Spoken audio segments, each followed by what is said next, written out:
मेरे प्यारे भाई और बहनों, आप सभी को जय मसीह की। आप सभी का स्वागत है मेरे इस चैनल पे।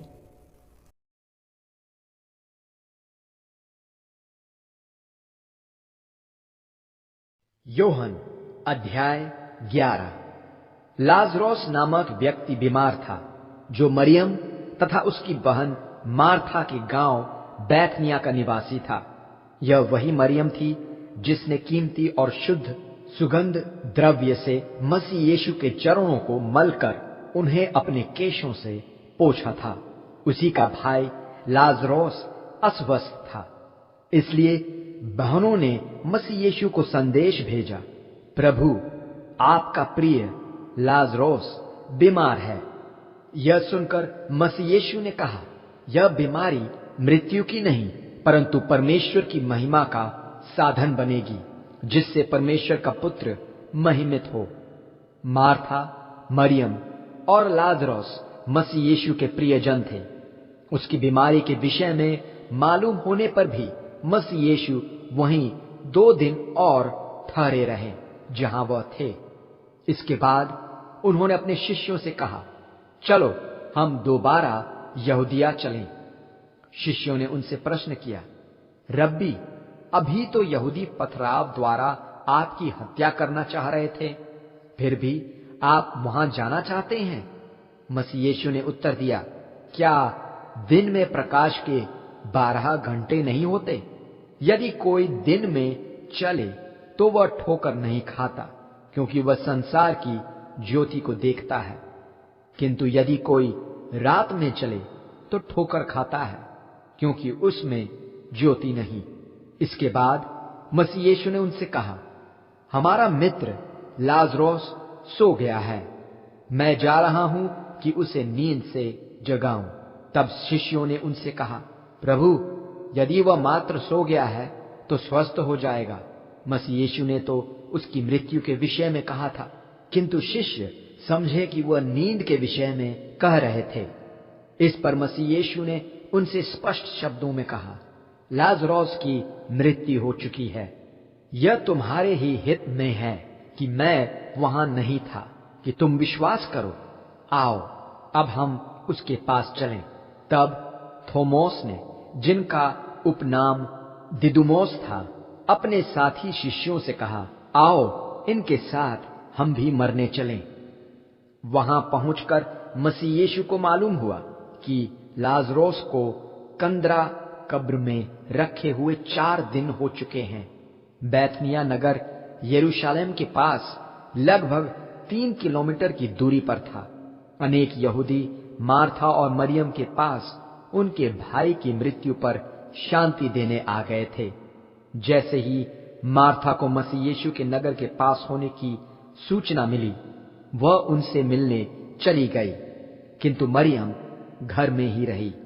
मार्था ने मसीह यीशु से कहा, प्रभु, यदि आप यहां होते तो मेरे भाई की मृत्यु न होती।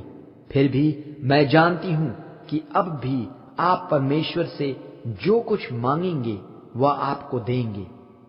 मसीह यीशु ने उससे कहा, तुम्हारा भाई फिर से जीवित हो जाएगा। मार्था ने मसीह यीशु से कहा, मैं जानती हूं अंतिम दिन पुनरुत्थान के समय वह फिर से जीवित हो जाएगा। मसीह यीशु ने उससे कहा, मैं ही वह पुनरुत्थान और वह जीवन हूं। जो कोई मुझ में विश्वास करता है वह जिएगा, भले ही उसकी मृत्यु हो जाए, तथा वह जीवित व्यक्ति जो मुझ में विश्वास करता है उसकी मृत्यु कभी न होगी। क्या तुम यह विश्वास करती हो? उसने कहा, जी हां प्रभु, मुझे विश्वास है कि आप ही मसीह हैं, आप ही परमेश्वर पुत्र हैं, और आप ही वह हैं जिनके संसार में आने के बारे में पहले से बताया गया था। यह कहकर वह लौट गई और अपनी बहन मरियम को अलग ले जाकर उसे सूचित किया, गुरुवर आ गए हैं और तुम्हें बुला रहे हैं। यह सुनकर मरियम तत्काल मसीह यीशु से मिलने निकल पड़ी।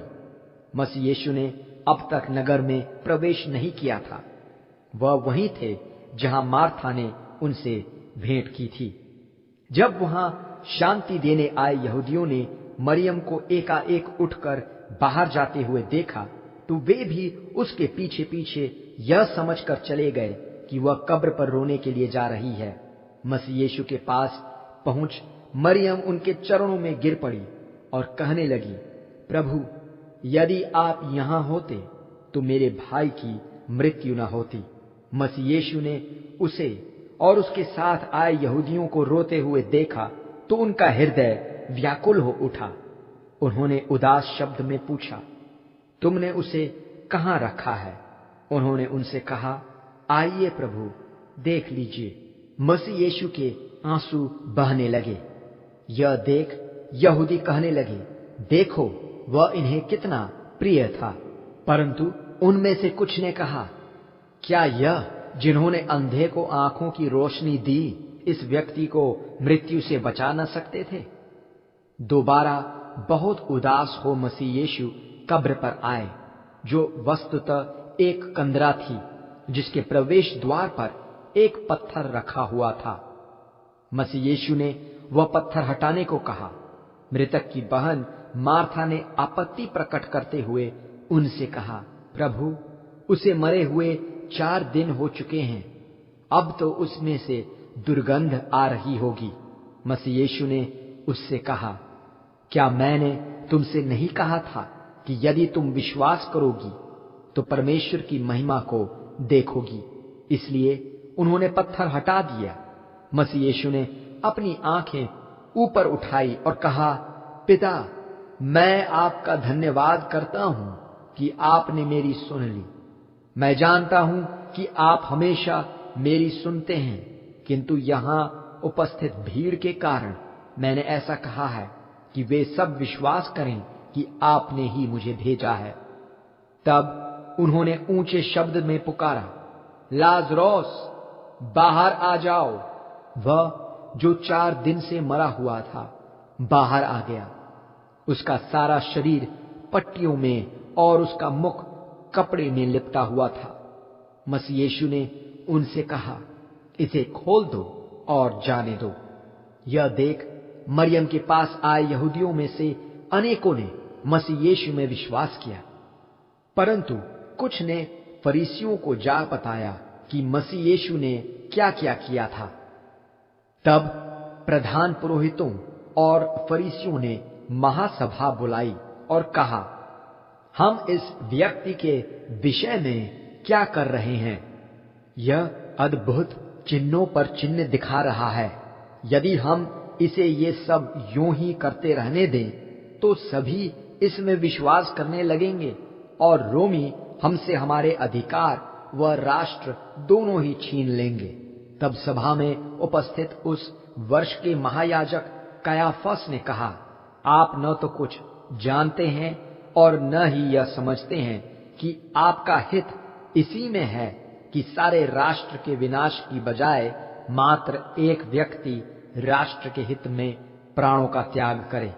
यह उसने अपनी ओर से नहीं कहा था, परंतु उस वर्ष के महायाजक होने के कारण उसने यह भविष्यवाणी की थी कि राष्ट्र के हित में मसीह यीशु प्राणों का त्याग करेंगे, और न केवल राष्ट्र के हित में परंतु परमेश्वर की तितर बितर संतान को इकट्ठा करने के लिए भी।